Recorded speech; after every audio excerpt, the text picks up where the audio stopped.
Alright, YouTubers and Honda owners, so this is what it looks like when you save $1,200. The estimate the other shop gave her was $2,000.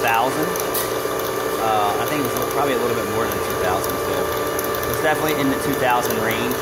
Not exactly sure how much more. But here's how you save buku bucks.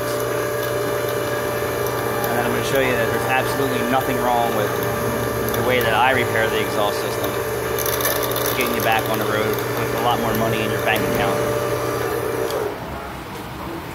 So like I said in a previous video, you just cut away some of the shield. And keep in mind, provided that the rest of this stuff is in good shape, which it's okay, it's not great, but it's okay. Weld in a new flex pipe, put a new hanger on, weld in a new cat, weld everything together. That's what it looks like. So it's almost like a factory piece, other than there's no flange here. And I adapted it to this. It's sealed, there's no issues and nothing to worry about. Other than where can you spend your money elsewhere in your life than on your car. Looks good, right?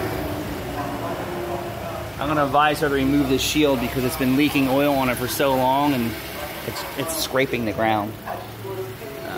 It's beyond its useful life, that shield.